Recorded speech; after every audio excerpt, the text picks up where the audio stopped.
Hello guys, welcome back to League 11। I know बहुत ज़्यादा time हो गया है, बट एक बहुत ही इंपॉर्टेंट इवेंट हम डिस्कस करने यहाँ पे एक वीडियो बना रहे हैं। आईपीएल ऑक्शन हम सबको पता है कि 19 दिसंबर को था 2024 के सीजन के लिए। एंड बहुत सारे प्लेयर्स हमने देखे इस बार पार्टिसिपेट भी कर रहे थे जो कि पिछले 2-3 साल से नहीं खेल रहे हैं। बहुत ही सरप्राइजिंग बिड्स भी लगी हैं। कल हमने बैठ के पूरा bit two bit IPL auction देखा भी है। तो इस वीडियो में हम वही डिस्कस करेंगे कि कौन से प्लेयर्स जो हैं सबसे एक्सपेंसिव बिके हैं, किन किन को एकदम बजट में लिया गया है, या फिर कौन कौन अनसोल्ड रह गए बड़े प्लेयर्स जो भी है। So this is Ashwani. So now will be discussing about the most expensive players. And Ashwani, आप बताइए ऑडियंस को कि कौन कौन से प्लेयर्स हैं जो कि बहुत ज्यादा बिट पा भी गए हैं एंड कितना जस्टिफाई कर रहे हैं उस चीज को। तो सबसे पहले गाइस, सबसे ज्यादा पैसे मिले मिचेल स्टार्क को, जो कि 24 करोड़ और 75 लाख में गए कोलकाता नाइट राइडर्स के लिए। बिल्कुल। तो उनका सबसे पहले मतलब इतने भी हाई बिड का कारण क्या था, और क्यों वो इतने महंगे बिके, टीमों ने क्यों इनके पीछे गई इतनी टीमें, और क्यों इतनी टीमों ने उनको अपने टीम में लेना चाहा, जबकि वो 8 साल से खेले भी नहीं आईपीएल। वही मैं आपसे डिस्कस करना चाह रहा हूँ कि मिचेल स्टार्क हमें याद है कि पहले आरसीबी में भी खेल चुके हैं, ठीक है, एंड अच्छा परफॉर्म करते भी हैं, नो डाउट। मिचेल स्टार्क का एक अपना ऑरा है एंड अपना एक इमेज वो बना के चलते हैं इंटरनेशनल क्रिकेट में। But to go further beyond Pat Cummins and other bowlers इस हद तक कि आप 24 करोड़ के ऊपर पा रहे हैं आईपीएल ऑक्शन में, ये एक बहुत ही सरप्राइजिंग चीज है। क्योंकि कल हम जब ऑक्शन देख भी रहे थे तो केकेआर पहले दिल्ली भी बिड कर रही थी, मुंबई भी बिड कर रही थी मिचेल स्टार्क पे। फिर हमने देखा कि आखिरी में केकेआर भी अंदर आ गई एंड फाइनली केकेआर के पास, जबकि बजट में पर्स में बहुत कम था बजट, बहुत कम पर्स भी अवेलेबल था केकेआर के पास। बट हमने देखा कि मिचेल स्टार्क जो हैं, लेकिन उन्होंने बिड किया केकेआर ने, फिर उन्होंने उनको सेलेक्ट भी कर लिया। इसके बाद फिर पैट कमिंस 20.5 करोड़ में। पैट कमिंस 20.5 करोड़ में। हमें पता है कि ऑस्ट्रेलियन बॉलर्स जो हैं वर्ल्ड कप अभी जिता के लेके आए हैं एंड बहुत ही अच्छा परफॉर्म कर भी रहे हैं सारे players. But 20 crore point PAT Cummins जो पहले प्लेयर थे जो सबसे हाईएस्ट निकले सनराइजर्स हैदराबाद में।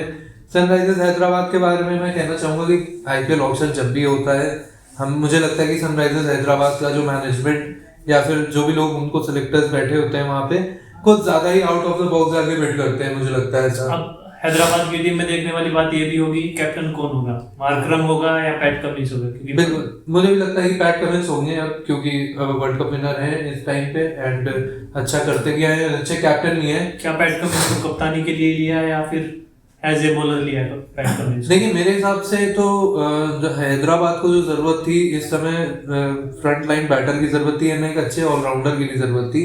मार्करम सिर्फ एक ऐसा नाम आता है जो कि एक अच्छे ऑलराउंडर वहां पे हैं। मार्को यानसन भी है वहां पे, मार्को यानसन भी है, बट मैं बात स्पेशली मुझे लगता था कि वो जो स्टार्टिंग ऑर्डर है, टॉप ऑर्डर उनका है, वो इतना स्ट्रॉन्ग नहीं है सारिज का रहा है जितने भी सीजन हमने आईपीएल के देखे हैं। तो एक वहां पे उनकी भी जरूरत थी। But all in all Pat Cummins is a very good pick, but इतना ज्यादा बिट करना उनका मुझे नहीं लगता है कि जस्टिफाई करता है इनको। और उसके बाद हमारा थर्ड पिक आते हैं डैरेन मिचेल। डैरेन मिचेल का आपको क्या लगता है कि कितना जस्टिफाई कर रहे हैं अपने प्राइस? डैरेन मिचेल जस्टिफाई करते हैं और उन्होंने इस वर्ल्ड कप में दिखाया भी है, और उनकी ओवरऑल परफॉर्मेंस भी इतनी अच्छी रही है, तो उनका ठीक है 14 करोड़ सीएसके ने मतलब ओवरऑल इस पूरे आईपीएल ऑक्शन में ठीक ठाक की है, सारी परचेजेस जो की है। अग्रीड। सीएसके मेरे हिसाब से सीएसके एक ऐसी टीम है जिन्होंने, सीएसके मुंबई फैक्ट में कहूंगा कि उन्होंने ऐसी डील्स निकाली हैं जो कि बेस्ट रही हैं एंड अच्छे प्लेयर्स एक मिनिमम बजट में भी निकाले हैं उन्होंने अच्छी डील करके। तो Darren Mitchell one of the ऐसी डील्स थी। उन्होंने वो सीएसके में गए हैं 14 करोड़ में एंड हमने देखा है कि एक सक्सेस रेशियो भी होता है। लास्ट ईयर जब ऑक्शन हो रहा था तो डैरेन मिचेल अनसोल्ड गए थे and now he is getting 14 crore for one season.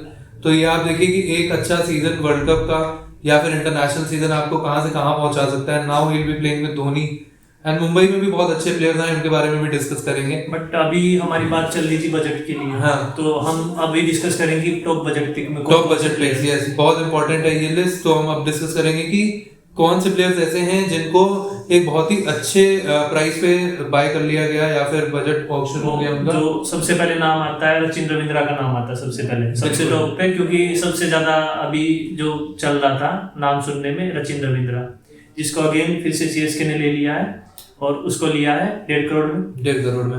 So 1.80 crore में। हाँ बिल्कुल 1.8 करोड़ में लिया है रचिन रविंद्र को।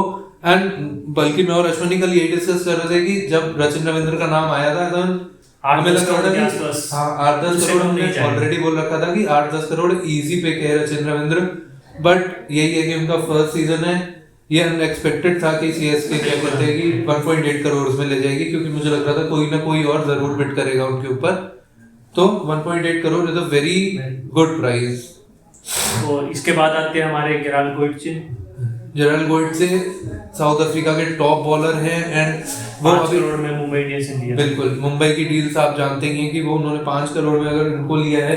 एंड जहाँ पे टीम्स ऐसे भी हैं जहाँ पे जो स्टार इनकम अभी 20 करोड़ में खरीद रही हैं। मुंबई ने अपना बॉलिंग लाइनअप सबसे स्ट्रांग बना लिया, मतलब गोइटसे आ गया, बस उसी चीज की कमी थी उनके पास। बिल्कुल बिल्कुल मुंबई में बुमराह हो गए, गोइटसे हो गए, जेसन वैंड्रॉफ है एंड आपको कुछ नहीं चाहिए, बहुत ही डिस्ट्रक्टिव बॉलिंग लाइनअप है मुंबई का एंड बहुत ही स्ट्रांग टीम अब हो गई है। एक बहुत ही बड़ा अपडेट ये भी है कि मुंबई के कैप्टन अब रोहित शर्मा नहीं हार्दिक पांड्या है। सो अब देखते हैं कि टीम कैसे आगे मूव कर रही है एंड बहुत सारे चेंजेस भी हमें देखने को मिलेंगे उनकी अप्रोच में, मुंबई की अप्रोच में, जबकि 6 बार वो टाइटल जिता चुके हैं एंड इंडियन टीम के भी कैप्टन है। तो पता नहीं क्यों चेंज आ रहा है, हमें भी नहीं समझ में आ रहा है कि किसकी तरफ से है, but we are not feeling good about it because Rohit Sharma, we are a fan of Rohit Sharma in the Indian cricket team and वो बहुत ही अच्छे प्लेयर एंड अच्छे कैप्टन है। तो चलिए अभी अगले प्लेयर पे आते हैं। उसके बाद आता नाम वनिंदु हसरंगा। आरसीबी में थे वनिंदु हसरंगा पहले, लेकिन उनको क्या कहते हैं इंजर्ड हुए थे तो फिर नहीं खेल पाए थे आधा सीजन। बट ये वाली पिक गुड पिक थी सनराइजर हैदराबाद की, बहुत ही बढ़िया पिक थी। मतलब मान लीजिए कि 1.5 करोड़ में ले लिया है। एसआरएच ने अगर 1.5 करोड़ में लिया है वनिंदु हसरंगा को तो इनके लिए बहुत अच्छी पिक है। जैसा कि मैंने पहले भी कहा था कि अच्छे ऑलराउंडर की कमी थी तो वनिंदु हसरंगा वहां पे बहुत अच्छा, स्पिन फ्रेंडली पिच भी है हैदराबाद की, तो वनिंदु हसरंगा उनके लिए एक तो स्पिन के हिसाब से अच्छे रहेंगे और उसके अलावा जो ये देंगे बैटिंग ऑलराउंडर भी है। बिल्कुल बिल्कुल ये सारी एबिलिटीज हैं। उमर जई एंड मनीष पांडे भी बहुत अच्छा निकले हैं यहाँ पे। उमर जई गए हैं हमारे जीटी में एंड मनीष पांडे गए केकेआर में, दोनों 50 लाख रुपए में बिड हो चुके हैं। इसके बाद आते हैं हमारे अनकैप्ड प्लेयर, अनकैप्ड प्लेयर गए हैं जो हमारे इस साल। अब कुछ मतलब अच्छे प्लेयर भी निकले हैं जिनको मतलब बहुत ही ज्यादा अमाउंट मिला है। बिल्कुल अनकैप प्लेयर्स की तो मैं बात करूंगी, इस समय हर तरफ जो चर्चा हो रही है वो अनकैप प्लेयर्स की हो रही है, क्योंकि हमने देखा मनीष पांडे की जैसे मैं बात करूं वो 50 लाख में लेके हम देख रहे हैं कि अनकैप प्लेयर्स जो है वो 8-9 करोड़ में निकले हुए हैं। तो ये एक बहुत बड़ा डिफरेंस है एंड टीम्स क्यों बिड कर रही हैं इतना ज्यादा ये भी जानना बहुत जरूरी है। एंड क्या ये वर्थ इट है कि नहीं है ये तो हमें वक्त ही बताएगा।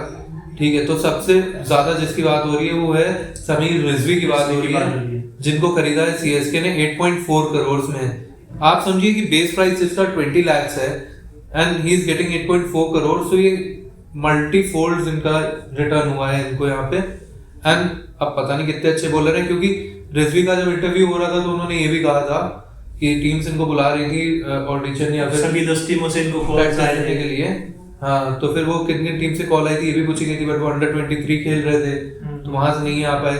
मतलब टीम्स की नजर उन पे पहले से भी थी, बट अब देखते हैं कि वो आईपीएल में इस प्रेशर में कैसा परफॉर्म करते हैं। अनकैप्ड प्लेयर को कुछ ज्यादा अमाउंट इसलिए भी मिला है क्योंकि टीम इन्वेस्टमेंट करना चाहती है लॉन्ग टाइम के लिए, और उन्होंने मतलब अपनी पहले से ही सर्च टीम लगा रखी थी इस चीज के लिए कि भाई हमें अनकैप्ड प्लेयर लाने इख्तियार और इतना अमाउंट हमें इन्वेस्ट करना है अनकैप्ड प्लेयर पे। बिल्कुल तो इसके बाद हमारे पास सेकंड नेम आता है शुभम दुबे का। शुभम दुबे को 5 करोड़ और 80 लाख रुपए मिले हैं, जिनको राजस्थान रॉयल्स ने खरीदा। ये भी एक बहुत अच्छी पिक है। देखते हैं शुभम दुबे कैसा इस उसमें करते हैं, सैमसंग के अंडर में कैसा परफॉर्म करते हैं, क्योंकि आरआर की टीम हमने देखा था पिछली बार बहुत ही अच्छी टीम थी, जीत भी सकती थी। मतलब फाइनल बिल्कुल मेरे लिए तो था कि वो जीत सकती है, अच्छी टीम थी, बहुत स्ट्रॉन्ग थी। तो इस बार देखते हैं कि अब शिवम दुबे जाके उस एनवायरनमेंट में कैसा परफॉर्म करते हैं। और एक हमारा नाम सामने है कुमार कुशागर है। विकेट कीपर है, ये विकेट कीपर बल्लेबाज है, जिनको दिल्ली कैपिटल्स ने लिया है 7.20 करोड़ में। बिल्कुल, कुमार कुशागर का जब ऑक्शन चल रहा था मुझे अच्छे से याद है कि इस पे बिड कर रहे थे कौन, जीटी कर रहा था और दिल्ली कर रहा था। एंड जैसा कि हम सबको पता है कि अब जीटी में सिर्फ एक ही कीपर रह गया है, तो मुझे लगता है कि दिल्ली यहाँ पे थोड़ा कंसिस्टेंट इसलिए भी हो गई थी कुमार कुशागर के लिए, ताकि जीटी के पास एक और कीपर ना जा पाए। एक ही उनके पास इंडियन विकेट कीपर है, दूसरे मैथ्यू वेड है, मतलब 2 विकेट कीपर है, एक शाह है और वेड है। तो फिर मतलब देखिए कि ये एक बैकअप कीपर उन्हें इंडियन चाहिए था, जो कि दिल्ली ने नहीं जाने दिया। लॉन्ग टाइम इन्वेस्टमेंट के लिए चाहिए था, क्योंकि शाह और वेड तो बिल्कुल अब वो 1-2 साल ही खेल पाएंगे। और तो अब हम आएंगे, बात करेंगे टॉप अनसोल्ड प्लेयर्स, क्योंकि हमने देखा कि बहुत बड़े बड़े जो दिग्गज रहे हैं क्रिकेट के, उनको किसी भी टीम ने बिल्ड नहीं किया, जिनकी हमें उम्मीद थी बहुत ज्यादा कि भाई वो तो इस साल सोल्ड होंगे और अच्छे खासे अमाउंट में सोल्ड होंगे, ये भी नहीं कि बिल्कुल। तो मेरे लिए सबसे बड़ा नाम जो है अनसोल्ड प्लेयर्स में वो आता है जॉश हेजलवुड का, क्योंकि वो भी ऑस्ट्रेलियन टीम से आए हैं, वो भी वर्ल्ड कप विनर रह चुके हैं अभी 2023 में। और उनके साथ के दोनों Mitchell Starc and PAT Cummins 20 crore के ऊपर, और उन दोनों से अच्छी परफॉर्मेंस दी थी। एवरेज भी कम थी स्ट्राइक, और उनका जो स्ट्राइक रेट था वो भी कम था। बिल्कुल 16 विकेट निकाली थी इस साल उन्होंने जोश हेजलवुड ने। बट रीजन ये था उसका क्योंकि हेजलवुड 7 मैचेस में अवेलेबल नहीं रहेंगे, पहले 7 मैचेस में हाफ सीजन के लिए अवेलेबल नहीं रहेंगे। तो टीम इसलिए नहीं गई उसके पास हेजलवुड। बिल्कुल। तो मतलब मुझे लेकिन ये लगता था कि कोई भी टीम उनको इस समय थोड़ा कम में भी बिट कर सकती थी, ताकि वो आगे बैकअप में भी रहते। जैसे हम देखते हैं कि पर्स दिल्ली के पास बहुत पर्स बचा हुआ था, या फिर और भी जीटी के पास बहुत बड़ा जीटी का, तो मतलब वो चीज ये कर सकते थे यहाँ पे। बट ठीक है, वो बेहतर जानते हैं वहाँ पे वो है, बट हमारी एनालिसिस यही कहती है कि उनको ये काम करना चाहिए था। उसके बाद सबसे बड़ा नाम अभी जो चल रहा है ट्रेंडिंग में, फिलिप सॉल्ट। यस, 2 सेंचुरी मार चुके हैं फिलिप सॉल्ट। और एक ऑक्शन के एक दिन पहले एंड ऑक्शन के जस्ट बाद उन्होंने एक सेंचुरी लगाई है अपने वेस्ट इंडीज के खिलाफ, एंड बहुत ही अच्छा T20 में परफॉर्म कर रहे हैं। बहुत अच्छा। तो फिर फिलिप सॉल्ट एक तो विकेट कीपर भी है, बिल्कुल, और ओपनर भी है। अगर कुछ टीमों के पास जैसे रिक्वायरमेंट हो तो वो ले भी सकते हैं फिलिप सॉल्ट। बजट था काफी टीमों के पास, बचा हुआ बजट था काफी टीमों के पास, तो वो ले सकते थे। उसके बाद जो विकेट कीपर की बात करें तो एक जोश इंग्लिश भी ऑप्शन थे। जोश इंग्लिश बिल्कुल बीबीएल में बहुत अच्छा परफॉर्म कर रहे हैं, देख रहे हैं कि कंसिस्टेंटली स्कोर भी कर रहे हैं, विकेट्स भी उनके हाथ में, विकेट्स बॉल आई रही हैं तो विकेट भी ले ही रहे हैं कैच करके। सो ऑल इन ऑल बहुत अच्छी परफॉर्मेंस उनकी है बीबीएल में, एंड इस बार लेकिन आईपीएल में वो अनसोल्ड रहेंगे। एंड फिर उसके बाद सबसे बड़ा नाम एक और जो आता है वो आता है स्टीवन स्मिथ का। वो पिछले साल भी कुछ ज्यादा नहीं खेले थे, बट अब ठीक है, हमें समझ में आता है कि स्टीवन स्मिथ अब थोड़ा टेस्ट ओरिएंटेड रहेंगे। बट स्टीवन स्मिथ ने अपने चेंजेस किए थे। लास्ट ईयर उन्होंने बीबीएल में 3 मैचेस खेले थे आई थिंक, और लाइक 3 मैचेस में 2 मैचेस में उन्होंने सेंचुरी लगाई थी, एक में नियर बाय सेंचुरी थे।